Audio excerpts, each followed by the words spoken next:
The wilderness doesn't forgive mistakes, and in seconds, a calm day can erupt into chaos.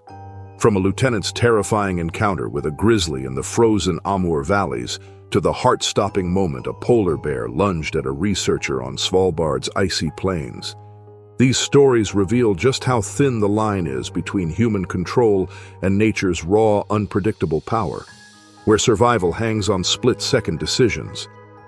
In this video, we'll dive into 6 chilling tales of bear attacks on humans, spanning remote wilderness encounters and unexpected intrusions, highlighting the raw power of nature and the split-second choices that define survival.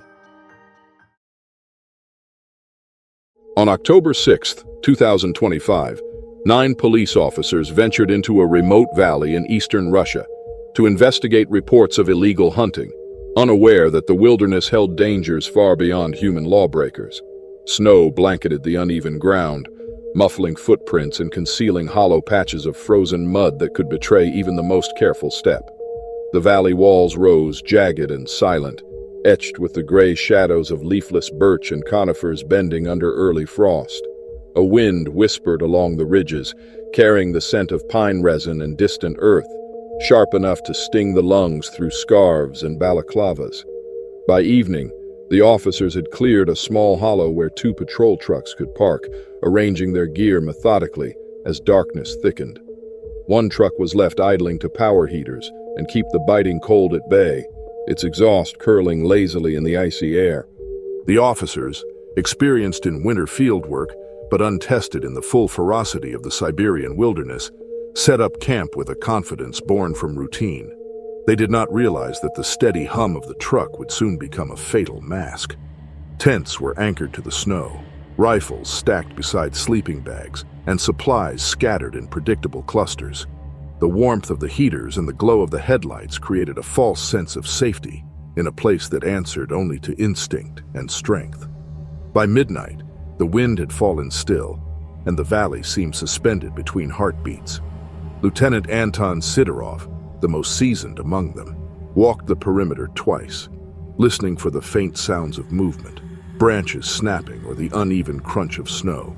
Each time the idling engine drowned out every warning, creating a fragile bubble of artificial calm in a world where caution meant survival. Around 3 in the morning, that calm shattered. Drawn by the scent of discarded food, a massive grizzly entered the clearing with the silent assurance of a predator measuring its ground. Its heavy paws pressed the snow into soft, nearly soundless impressions. The bear paused, sniffing the frigid air, muscles coiled beneath a dark, frost-dusted coat. Then it surged forward. A silent shadow turned violent force. The first sound anyone registered was the collapse of a tent pole as the bear struck, followed by a roar that tore through the stillness with raw, primal authority. Officers scrambled from their bunks, rifles trembling in frozen fingers, but the moment for readiness had passed. The truck's drone had hidden the predator's approach. Chaos erupted in seconds. Gunfire cracked through the fog, tracer rounds cutting bright arcs across the swirling snow. The bear moved through the camp with terrifying speed, swiping its massive forelegs to scatter tents, tear sleeping bags, and crush supplies beneath its weight. Sidorov fired again and again, each shot shaking with urgency, but the beast was a rolling storm of muscle and instinct, its thick fur deflecting most of the rounds. Shouts mixed with the creature's roar, boots slid across ice, and metal clanged as rifles struck frozen ground. One officer became trapped under a collapsing tent, pinned by the bear's weight, while another was thrown backward by a blow that sent him skidding into a drift. The attack lasted only minutes but stretched endlessly in terror, a blur of shadow and sound that left the ground trembling beneath massive paws. By dawn, the storm had passed, leaving devastation in its wake. Rescue teams later found the clearing littered with torn fabric, crushed equipment, and deep claw impressions gouged into the snow where men had fought and fallen. Tents were ripped open, rifles scattered, and personal items strewn in chaotic patterns that told the story of sudden, overwhelming violence. Lieutenant Sidorov was found beside the still-running truck, shivering uncontrollably, his uniform torn, his face pale with shock. Frost clung to his hair and sleeves as he struggled to gather what remained of his composure. The steady drone of the truck's engine, once a comfort, now hummed like a ghostly witness to the night's carnage, its noise having concealed the danger that destroyed their camp. Investigators later reconstructed the sequence of events with meticulous care. The idling truck, meant to ease the officers' discomfort, had masked every sound of the bear's approach, turning a routine patrol into a disaster. Evidence showed the bear had been drawn by scent, acting not from malice but pure survival instinct. It had exploited a single oversight in an environment where the smallest mistake could be fatal. Photographs revealed deep claw marks gouged into frozen earth, overturned gear twisted at odd angles, and footprints so large and deep they testified to the creature's immense power. Sidorov's statement, given after days of recovery and psychological evaluation, described the experience as a compressed storm of chaos, a surreal realization that human preparedness meant little against nature's raw authority. After the attack, the valley lay silent beneath fresh snowfall. The drifts erased tracks and softened the scars of the night's violence, but the memory endured among local authorities, a stark reminder of how fragile control becomes in the face of wilderness. Lieutenant Sidorov eventually returned to duty, his body healed but his mind marked by the understanding that even seasoned officers, armed and alert, could be undone by the smallest lapse in awareness. The site of the attack was never reused for operations. Over time, the snow reclaimed it, burying the remnants of torn fabric and broken metal until only the faint outlines of tire tracks remained. To those who heard the story, the clearing became a quiet monument, a warning etched in ice and memory. It reminded all who entered those remote valleys that survival in the wild depends not only on strength and training, but on humility before the land itself. In that frozen place, where instinct rules and every sound carries weight, even a hum of comfort can become the silence before disaster. On July 12, 2023, 3 mountain bikers, Ryan Cole, Amir Patel, and Lucas Byrne, raced down a narrow backcountry trail in western Canada, chasing the last light before dusk swallowed the forest in deep shadow. The air was thick with the scent of pine and damp soil. A steady drizzle slicked the roots, each wheel strike scattering droplets across moss-covered rocks. Ryan led the line, his tires whispering over wet earth, heart pounding with exhilaration, while Amir and Lucas followed close behind, their focus fixed on balance, breath, and the rhythmic hum of tires through mud. The forest pulsed with sound. The drip of rain from branches, the distant croak of a raven, the hiss of wheels over wet ground, blending into a tense symphony that demanded absolute concentration. They had ridden the route many times, but this untamed section, far from marked trails, was unpredictable, steep, narrow, and shaped by roots and stones that tested both reflex and nerve. As they rounded a blind bend, Ryan's front tire struck a slick root and skidded sideways. In the same instant, momentum carried him forward into a massive black bear, its dark coat nearly invisible in the shadows. Man and animal collided with violent force, sending Ryan tumbling over the trail as his bike clattered against rock.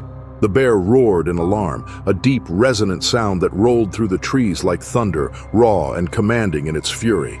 The startled animal lunged toward movement, paws striking with terrifying power. Ryan's backpack tore free under a single swipe, its contents scattering across the muddy ground. Pain surged up his leg from a deep gash, and adrenaline sharpened every motion until even breath felt edged with fear. Amir skidded to a stop only meters behind and fumbled for his canister of bear spray, releasing a burst just as an unpredictable gust blew the cloud back into his and Ryan's faces. Both men coughed and blinked against the burning mist, their eyes stinging and vision blurring. Further down the trail, Lucas saw the chaos, bike, bear, and men in a frantic tangle, and acted instinctively. He dropped his own bike, spread his arms wide, and made himself appear larger, shouting to break through the bear's focus. For several long seconds, predator and human stood frozen, the bear's nostrils flaring, ears flicking, assessing whether to strike again or flee. Then, as suddenly as it had appeared, the animal turned and bounded uphill in a smooth, powerful motion, vanishing into the dense brush where rain and shadow swallowed every trace. The forest fell silent, except for the rider's labored breathing and the steady patter of drizzle through leaves. Ryan tested his injured leg, wincing as pain flared beneath torn fabric. Relief and disbelief collided as he realized he could still stand. Mud streaked his helmet, his clothes shredded and soaked, while his scattered gear lay across the trail, a stark reminder of how quickly control had vanished. Amir wiped his streaming eyes, still coughing from the spray, and helped steady Ryan, both men shaking as adrenaline drained away. The trio took stock of their damage. Their bikes were twisted and caked with mud, chains knocked loose, handlebars bent at odd angles. The trail ahead wound steeply downhill for another 2 kilometers before reaching a ranger station. With daylight fading, every movement became deliberate. Ryan limped between his friends, using his bike as a crutch, while Amir scanned the tree line behind them, and Lucas led the descent, guiding their damaged bikes over slick roots and stones. Every sound, the gurgle of a stream, the sigh of wind through pines, the rasp of tires dragging through puddles, kept them on edge, a reminder that the encounter could repeat without warning. When they finally reached a small clearing with cell reception, the sky had dimmed to slate gray, rain still dripping from the canopy. Rangers arrived soon after their call for help, bringing first aid and transport. They examined Ryan's torn gear, the scratch marks on his helmet, and the shredded pack straps. The officers followed the trail back to the site, noting the churned earth, the crushed ferns, and the claw marks carved into bark. Their conclusion was clear. The bear had reacted from surprise, not aggression. Startled by the collision and sudden movement, it had lashed out instinctively, then fled once the perceived threat subsided. The evidence, fur snagged on low branches, claw impressions in mud, overturned stones, spoke of its immense strength and of how narrow the gap between adventure and danger truly was. In the days that followed, Ryan's leg healed, Amir's eyes cleared, and Lucas returned to work, but none could erase the memory. Each recalled flashes of the moment, the blur of dark fur, the impact, the roar, the choking cloud of spray, the desperate noise that finally drove the bear away. The images repeated in dreams, sharp and unfinished. What had once been a trail of pure freedom now carried a hum of caution. The wilderness they had thought they knew revealed its truer self. Beautiful, unpredictable, and governed by instincts older than any map. Weeks later, they returned to the area, not to ride, but to face what had happened. The forest was quiet again, washed clean by rain. The only signs of the encounter were faint impressions in the soil and a few strands of fur caught on bark. Standing there, they realized how easily exhilaration can blur into peril when the wild is taken for granted. The trail that had tested their speed now tested their humility. In the end, their story spread among the local biking community as both warning and lesson. The 3 riders were not reckless. They were experienced, equipped, and cautious. Yet even experience offered no guarantee in a landscape ruled by instinct. Their brush with the bear became a reminder that respect for the wilderness must equal the thrill of exploring it. The forest had given them countless moments of joy and one unforgettable moment of terror, a moment that reshaped how they saw both the sport and the world around them. On July 7, 2019, pilot Ethan Clark guided his small floatplane toward a narrow river inlet on Kodiak Island. The pontoons sliced through glassy water with a soft hiss, while a thick morning fog muffled every distant sound, wrapping the world in a gray cocoon. The air was dense and damp, heavy with the sharp scent of salmon and wet vegetation, stinging the lungs with each breath. Ethan moved with practiced calm, adjusting flaps and scanning the shoreline for hazards, confident that his experience in these waters would keep him safe. He had landed here many times before, surveying fish populations in isolated channels that demanded precision, Yet even familiarity could not erase the quiet tension of flying alone in a wilderness where weather and wildlife ruled without mercy. Satisfied that the inlet was clear, Ethan eased the plane to a stop near the bank, the pontoon settling against shallow water with a muted shudder. He stepped out, his boots sinking into soft mud, and began checking his gear, securing ropes, adjusting instruments, and pulling sampling equipment from the small storage compartments. The fog thickened around him, blurring the edges of the forest and water until the world seemed suspended between shapes. The calm was deceptive. Unnoticed near the tree line, discarded fish scraps from an old campsite had drawn a massive brown bear. Its enormous form moved silently through dripping underbrush, muscles flexing beneath a dark, rain-slick coat. Each step was deliberate, claws scraping softly against moss, its nose locked on the scent that drifted down to the riverbank. Without warning, the bear burst from the mist, a rolling surge of muscle and instinct that collided with Ethan before thought could catch up. The impact knocked him backward, the weight of the animal slamming through his side and driving him into the mud. A paw swept across his arm and leg, shredding fabric and cutting deep. Pain exploded through him, sharp and immediate, but the mud softened the blows just enough to spare him from fatal wounds. Instinct took over. He rolled toward the river, plunging into the shallow current as icy water bit into his skin. The shock cleared his thoughts. Every sense sharpened to survival as the bear lunged again, jaws snapping close enough to spray droplets across his face.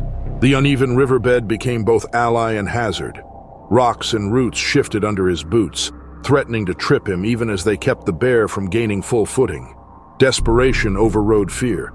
He grabbed his flare gun, fumbling with slick fingers, and fired skyward. The flare burst into a brilliant arc of orange light, hissing through the fog and splitting the gray silence with a sharp report. The bear froze mid-stride, startled by the blaze. For a heartbeat, hesitation replaced fury. Ethan seized the chance, scrambling toward his plane, slipping and sliding over wet mud, the chill water dragging at his legs. Each motion felt both frantic and mechanical, driven by pure instinct and the knowledge that stopping meant death. He reached the pontoon, lungs burning, arms trembling. Hauling himself up took everything left in him, his body slick with water and blood. Once atop the float, he raised a small firearm and fired several warning shots into the air. The echoes rolled through the valley, bouncing off unseen cliffs and merging with the fog. The bear flinched, then turned away, retreating into the trees with heavy, deliberate steps. Its massive form dissolved into the mist until only silence remained. Broken mud, scattered gear, and the lingering pulse of fear echoing through Ethan's chest. He sat motionless on the pontoon, chest heaving, the metallic scent of gunpowder mixing with river water and sweat. The fog thinned slightly, revealing still water stretching between forested banks. The scene eerily calm again, as if nothing had happened. Yet the moment replayed in his mind. The roar, the impact, the swipes of claws, the flare's burst cutting through gray, and each fragment left a deeper mark. His arms were bruised, his legs torn, but his movements remained steady as he checked the plane and gathered what little gear hadn't been scattered. The float plane itself was undamaged, though its surface bore streaks of mud and claw marks like signatures of the encounter. When rescue teams and wildlife officers arrived later that day, they found clear evidence of the struggle: churned soil, torn brush, and the impressions of massive paws near the river's edge. Experts concluded that the bear's reaction was purely instinctive, a defensive response triggered by food scent and sudden movement. There had been no predatory intent, only surprise in close quarters. Still, the sheer force and speed of the attack underscored how little separated survival from tragedy in such remote places. Ethan's quick thinking, firing the flare, then the warning shots, had disrupted the bear's focus long enough for him to escape. Within minutes of the bear's retreat, the inlet returned to silence. The fog settled again, concealing the tracks and blood in soft gray light. Ethan's float plane, anchored near the bank, appeared almost peaceful against the still surface of the river. Yet every ripple carried the echo of chaos, a quiet reminder of how swiftly nature could turn from calm to peril. As he climbed back into the cockpit, Muscles aching and hands shaking, he took one last look at the forested shore. The mist rolled back across the water like a closing curtain, erasing the scene, leaving only the faint sound of the engine as the plane rose back into the sky. He flew low over the treetops, eyes scanning the endless green below. The wilderness stretched in all directions, beautiful, vast, and indifferent. In that moment, he understood that the same world that inspired awe also demanded respect, measured in vigilance and humility. The encounter had lasted less than a minute, yet its lesson would linger far longer. In the wild, survival belongs not to the strongest or most skilled, but to those who remember that even calm water hides untold power beneath its surface. On August 11, 2014, Daniel Harper, a seasonal ranger at a remote Alaskan campground, moved through the site with the measured focus of someone accustomed to the unpredictable rhythms of wilderness life. Evening mist rolled low across frost-tipped spruce, softening the outlines of trailers and parked vehicles into pale, ghostly shapes. The air hung damp and cold, thick with the scent of pine, wet soil, and the faint aroma of food left outside by weary campers, an invisible lure drifting lazily through the fog. Daniel completed his final patrol just as twilight surrendered to night, his flashlight beams slicing through gray haze in careful arcs. Each sweep revealed subtle disturbances in the underbrush and the dull gleam of aluminum siding glinting under the beam. His steps carried calm authority, but the land around him remained indifferent, a place where one careless moment could transform routine into survival. Beyond the campground's thinning perimeter, a massive grizzly stirred, drawn by the scent of human food and the faint mechanical hum of generators and voices. It moved with deliberate stealth, paws sinking into soft earth, its breath forming faint clouds that vanished into mist. The bear's dark eyes studied the faint glow of lights ahead, its instincts guided by hunger and the ingrained patience of a predator shaped by the unforgiving Alaskan wild. Daniel, unaware of the danger closing in, finished his final checklist, noting unsecured bins and littered scraps that would need attention come morning. The fog pressed close, muting sound until the forest felt suspended between breaths, broken only by the distant call of a loon and the snap of twigs beneath his boots. Around 2:30 a.m., a faint crash outside his cabin pulled Daniel from rest. The fog clung to his jacket and hair as he stepped into the cold, heavy air, the stillness of the night almost suffocating. A few campers in nearby vehicles were awake, disturbed by their children's restlessness, their small windows fogged with condensation as they peered into the gray, unaware that danger was already moving among them. Daniel's flashlight revealed overturned bins and scattered trash, signs of nocturnal visitors. But before he could react further, the bear emerged from the mist. It came with shocking speed, a surge of weight and power that shattered the silence. In a blur of motion, the grizzly charged, an avalanche of fur and muscle propelled by instinct. Daniel raised his flare gun, firing into the fog as the animal closed the distance. The flare burst overhead in a burst of orange light, but too late to stop impact. The bear struck him with brutal force, knocking him backward across the frost-hardened ground. His flashlight spun away, its beam flashing wildly across overturned bins. Pain exploded along his ribs as he hit the earth, his body sliding through mud and scattered debris. The bear's massive paw swept forward, claws ripping through layers of fabric and scraping skin beneath. Daniel rolled instinctively, adrenaline taking control. The cold bit deep, numbing pain as he scrambled to protect his head, his body moving with desperate precision learned from years in the field. The air filled with noise, his own ragged breath, the animal's growls, and the faint distant screams of campers watching helplessly through fogged glass. Every second stretched impossibly long, every heartbeat hammering against the raw certainty of mortality. For several minutes the bear ransacked the area, tearing through coolers and bins, crushing plastic and metal beneath its weight. Supplies scattered across the frosted ground, food and debris littering the site in a chaotic sprawl. Daniel crawled between fallen logs and parked trailers, using the terrain to create makeshift barriers. Each movement was a calculated gamble between concealment and exposure. His professional training told him not to run, not to provoke, only to survive long enough for the bear to lose interest.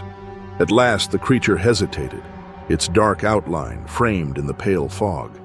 Perhaps startled by the flare's lingering smoke or the rising human noise from nearby campers, it turned away. With a slow, deliberate gait, the bear retreated into the tree line, its enormous shape fading back into shadow until only silence and fog remained. The quiet that followed felt unnatural, the kind that made the pulse in one's ears sound too loud. Daniel lay still for a long moment before forcing himself upright, his breath shallow, body shaking with exhaustion and disbelief. When dawn arrived, the campground resembled a battlefield.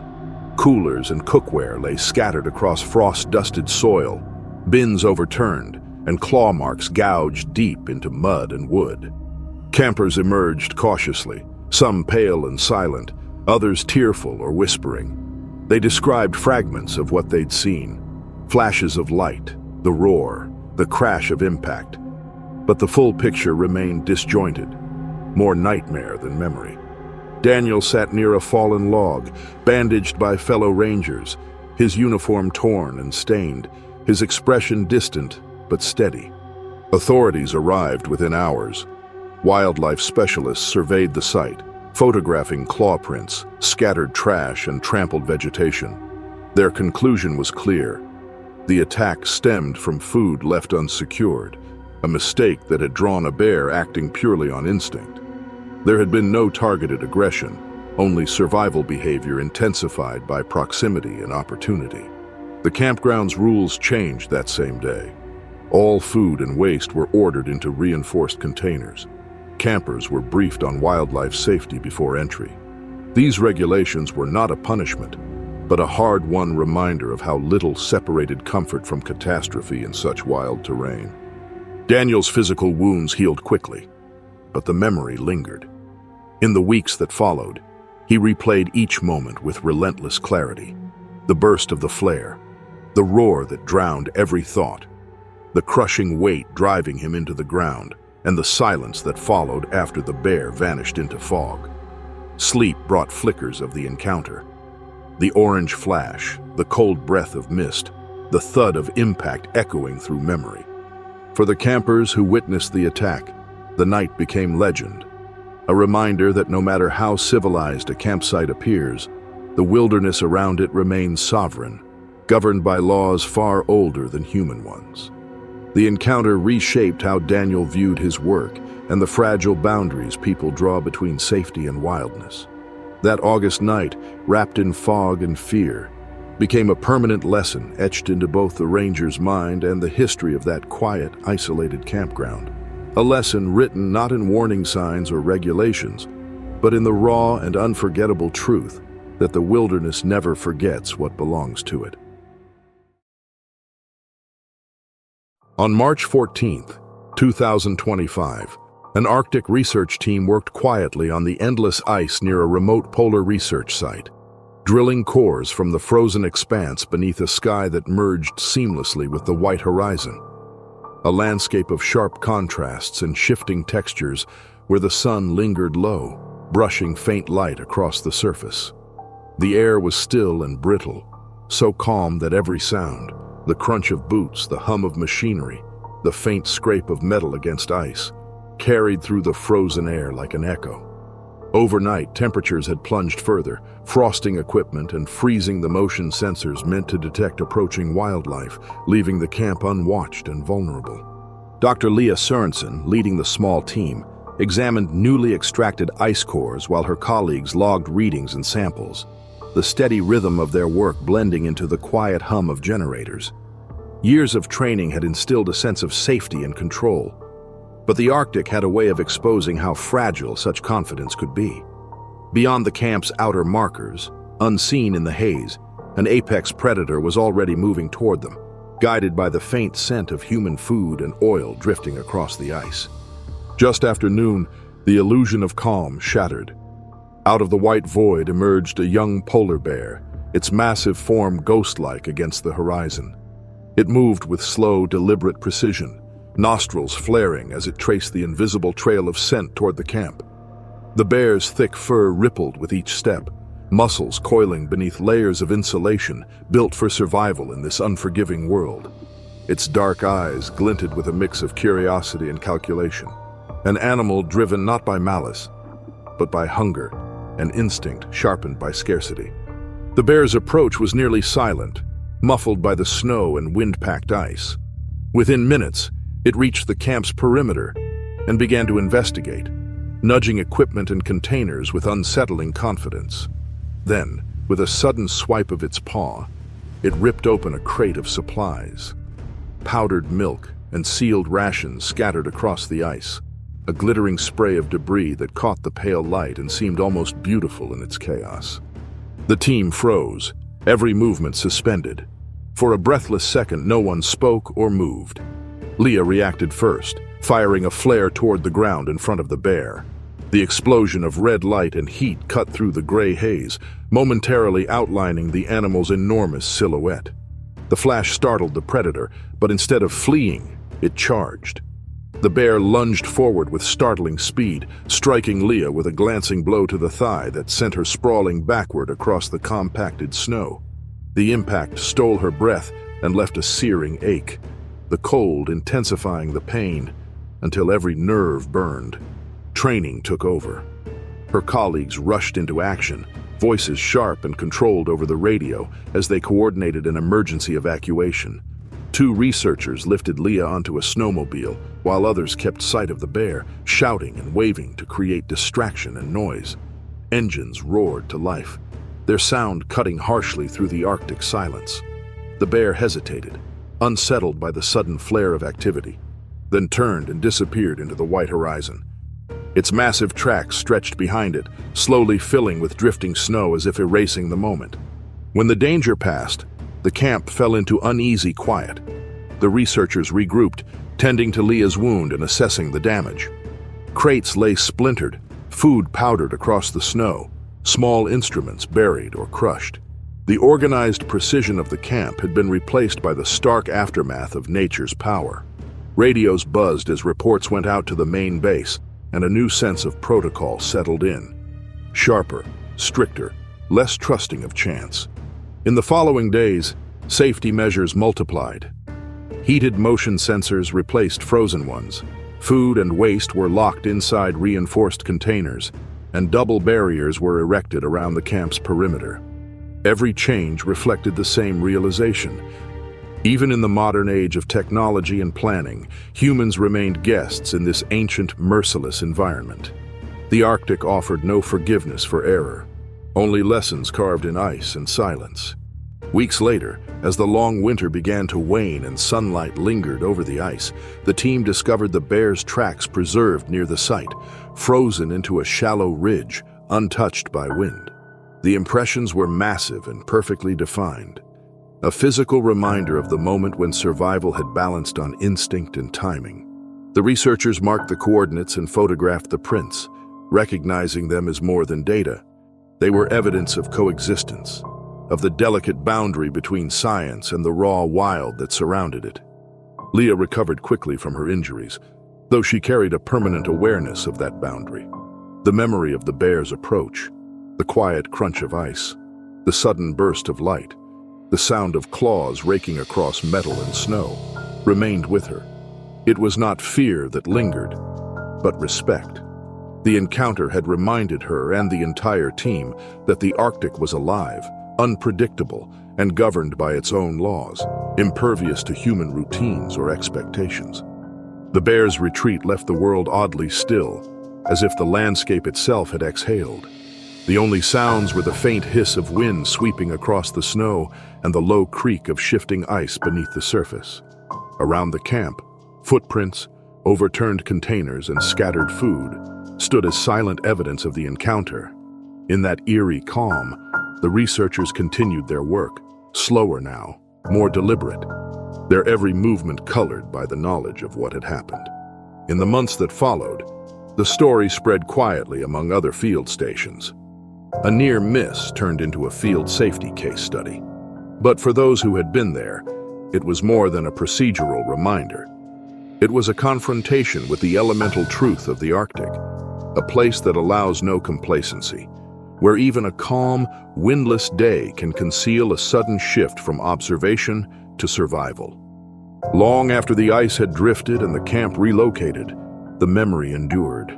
The frozen tracks, the broken crates, and the flare's red glow cutting through fog remained etched in their minds as symbols of that fragile balance between human exploration and the relentless wild. The Arctic, vast and indifferent, had offered them both a warning and a gift, the understanding that coexistence with such power demands not control, but humility. On October 13th, 2024, a small mountain train station in Central Europe awoke to its familiar rhythm of morning commuters. The smell of fresh bread and pastries drifted from nearby kiosks, mingling with the diesel fumes of idling locomotives to create a haze of warmth and industrial tang that hung over the concourse. Travelers moved briskly, briefcases and backpacks swinging in practiced motion as footsteps echoed across polished tiles, accompanied by the low hum of engines and the distant whistle of approaching trains. Unnoticed by most, a young brown bear had descended from the surrounding foothills, drawn by the scent of food and discarded scraps along the tracks. Its dark fur contrasted against the station's muted gray, and its large padded paws made almost no sound as it stepped onto the platform, until one startled commuter turned and saw it. The reaction was instantaneous. The morning's calm dissolved into panic as voices rose and bodies collided, the steady rhythm of the station replaced by a surge of confusion. People scattered in every direction, tripping over bags, knocking over luggage carts, and pressing against walls in a desperate effort to escape. Andrei Munteanu, a station attendant accustomed to the daily ebb and flow of travelers, quickly grasped the danger. Raising his arms and shouting above the noise, he directed commuters toward the waiting hall, trying to keep order in a scene that teetered on chaos. His voice cut through the confusion just enough to restore a thread of direction amid the clamor of footsteps and falling suitcases.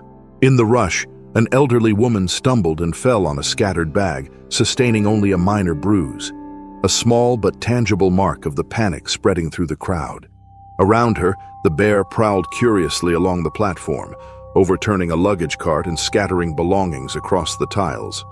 Its movements were deliberate rather than violent, a mix of curiosity and confusion as it sniffed at spilled snacks and pawed at benches, testing the unfamiliar objects in its path. The sound of panic, shouts, whistles, clattering baggage filled the air, echoing between stone walls and over the tracks. Maintenance workers and vendors hesitated on the sidelines, weighing the risk of intervention. Though the bear was young, its sheer size and strength made any sudden action dangerous. For a few tense minutes, the situation balanced precariously between control and disaster. Then a maintenance worker acted. Grabbing a flare from an emergency kit, he struck it to life, the burst of orange light and smoke slicing through the morning mist. At the same time, a conductor's sharp whistle joined the flare's hiss, creating a shrill, overlapping chorus of noise and brightness. Startled, the bear froze. Its ears flicked back, its nostrils flared. The combination of light, sound, and human movement broke its concentration. For a suspended moment, the animal seemed torn between fear and instinctive defiance. Then it turned, lumbering toward the open edge of the platform. Its heavy paws clattered briefly on tile before finding gravel and soil, retreating the way it had come.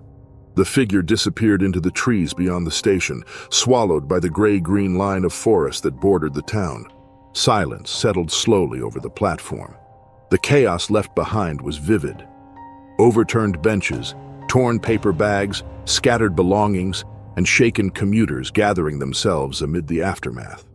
Andrei moved swiftly through the scene, checking on passengers and helping the elderly woman to her feet. Remarkably, no one was seriously hurt.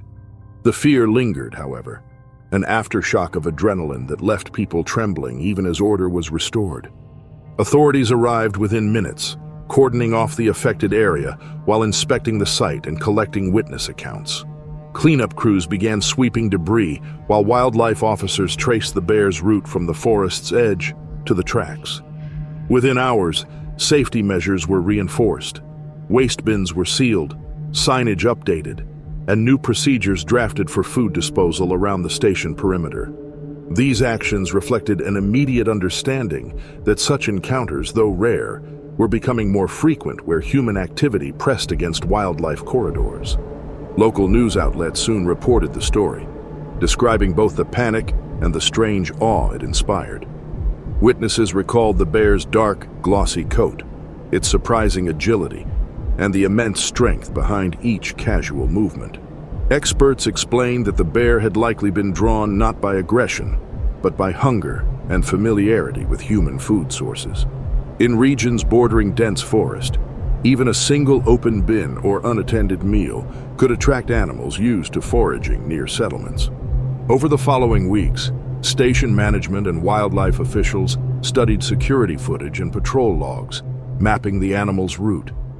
The analysis confirmed that the bear's entry had been facilitated by easy access along wooded tracks and a trail of food waste discarded behind the cargo sheds. The lesson was clear. Prevention depended not on force, but on awareness and discipline. New fencing was installed, lighting improved, and staff received additional training for emergency wildlife response. By late autumn, the station had returned to its usual rhythm. The benches were repaired, the debris cleared, and the faint traces of paw prints faded beneath daily foot traffic. Yet the event remained alive in collective memory. Travelers who had witnessed the chaos still glanced toward the forest whenever early morning mist rolled across the tracks, half expecting another silent shape to emerge from the trees. For those who had been there, the experience became a quiet lesson in humility, a reminder that even the most ordinary human spaces could intersect with the unpredictable patterns of the wild. The station's routine continued, trains arriving and departing with mechanical precision, but a new layer of respect lingered beneath the surface, an awareness that coexistence required constant care, and that a single moment could reveal how thin the line truly was between order and instinct.